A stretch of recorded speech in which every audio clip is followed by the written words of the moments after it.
Moins symboliquement, il reprenait le tawaf sur le continent américain parce qu'il ne pouvait pas se déplacer vers la péninsule arabique. Par ailleurs, durant les années 1830, le gouvernement américain a décidé de déporter les Indiens Cherokees vers le Midwest depuis l'est des États-Unis en plein hiver. Donc les Indiens Cherokees ont compris qu'ils allaient être mis à mort, probablement du fait de leur appartenance à la communauté musulmane. Donc une partie a fui vers le nord, une seconde partie est morte en cours de route parce qu'il faisait extrêmement froid et une troisième partie est arrivée à destination.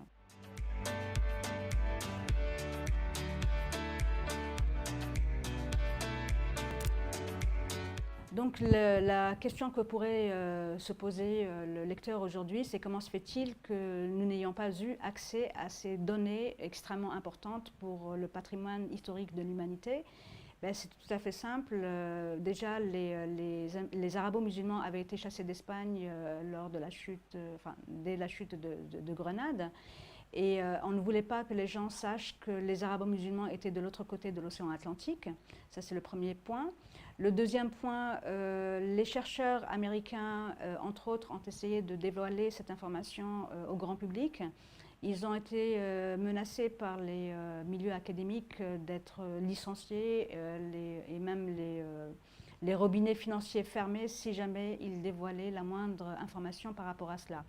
Donc ceux qui ont tout de même forcé ce blocus historique sont de grands universitaires intègres qui sont originaires de l'université de Harvard, du Smithsonian. Ils sont américains, anglais, allemands, espagnols, chinois, sud-africains, indiens.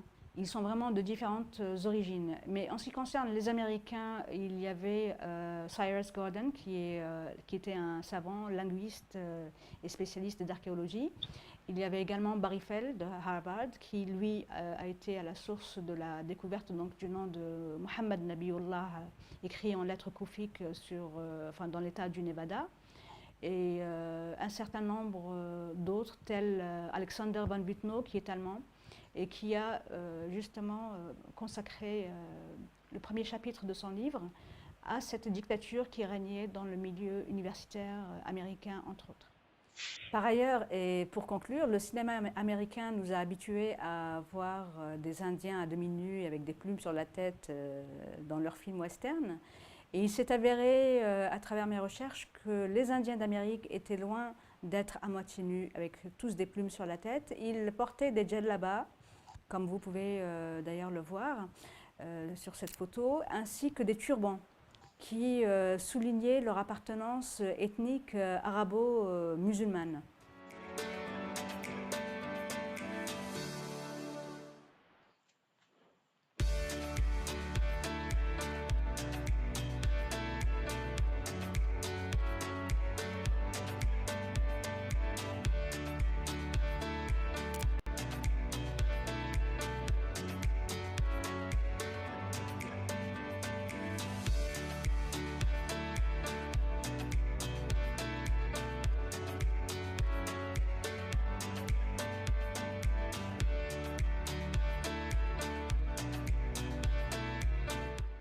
Alors, les navigateurs arabes étaient connus durant la période anté-islamique sous le nom de Phéniciens.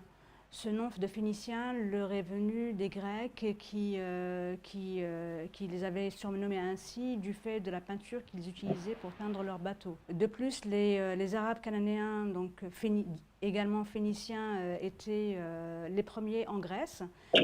D'ailleurs, ils ont laissé un certain nombre de villes qui portaient leur nom. Et lorsque les Hellènes les ont attaqués, ils ont cédé la place, les territoires grecs à ces fameux Hellènes. Et en même temps, ils leur ont cédé les navires. Donc lorsqu'on parle de navires grecs, en réalité, on parle de navires arabes cananéens. Donc déjà par rapport à cette information, c'est très peu connu et il serait plus qu'intéressant de diffuser l'information.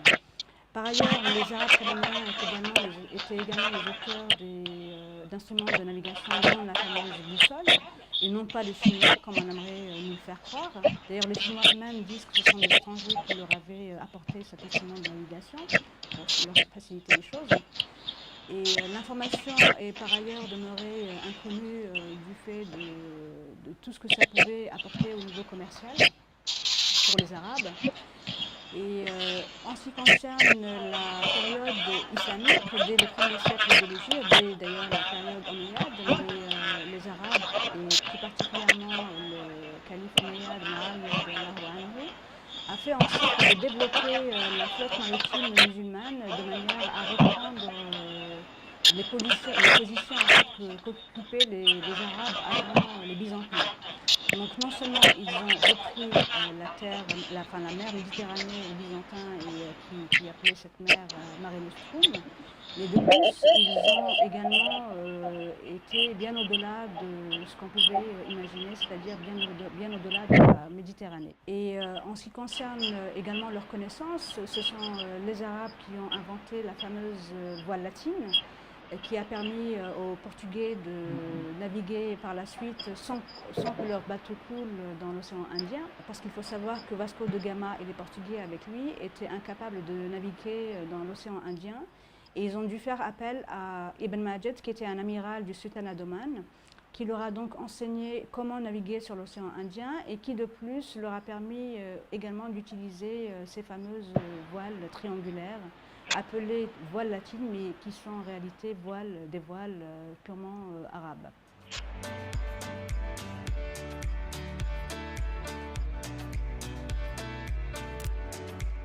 Donc les arabo-musulmans étaient présents sur le continent américain dès le 1er siècle de l'Hégire. Cela a été attesté par les découvertes archéologiques qui ont été faites par exemple en Californie et au Nevada. En Californie, le nom de Isa ibn Maryam y a été retrouvé écrit en lettres koufiques, c'est-à-dire originaire de Koufa en Irak, une ville qui a été fondée au 1er siècle de l'Hégire par Omar ibn Khattab radiallahu anhu. Et en ce qui concerne l'état du Nevada, on y a retrouvé le nom de Rasulullah sallallahu alayhi wa sallam écrit en caractères koufiques, donc qui ont permis aux chercheurs américains de Harvard et de Californie de trouver le nom de Rasulullah sallallahu alayhi wa sallam écrit en caractères koufiques, donc qui ont permis aux chercheurs américains de Harvard et de Californie de dater la présence des arabo-musulmans comme remontant au 1er siècle de l'Hégire, c'est-à-dire entre 650 et 700 de l'ère chrétienne. Par ailleurs, un certain nombre également de navires, d'épaves de navires ont été retrouvés au large du Honduras et du Venezuela. Dans ces navires, il y avait des pièces de monnaie qui dataient de plusieurs siècles avant Christophe Colomb. De plus, 150 ans avant la fameuse découverte de l'Amérique par Christophe Colomb, qui vivait dans un monastère au sud de l'Espagne, à Palos de la Frontera, vivait un moine franciscain qui a effectué un voyage en 1350 environ, de l'ère donc chrétienne, en compagnie des Arabes du Maghreb vers les îles Caraïbes. Et à la suite de son voyage, il a écrit un livre qui s'appelle El Libro del Descubrimiento, le livre de la découverte, qui se trouve actuellement à la Bibliothèque nationale de Madrid, qu'on ne peut pas consulter, mais dont une copie scannée a été heureusement mise à la disposition des chercheurs sur des sites tels archives.org.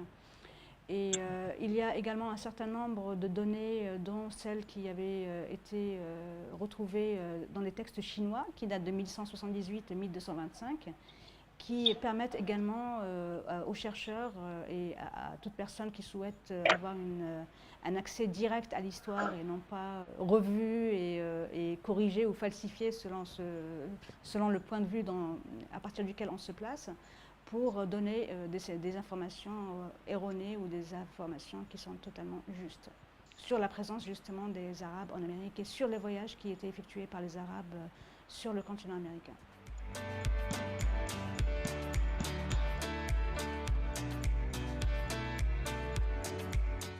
Alors, les Indiens d'Amérique étaient donc, certaines tribus indiennes d'Amérique étaient donc de confession musulmane, et c'est une information qui nous est donnée par l'ancien ambassadeur des États-Unis à Dubaï, qui s'appelle Robert Dixon Crane.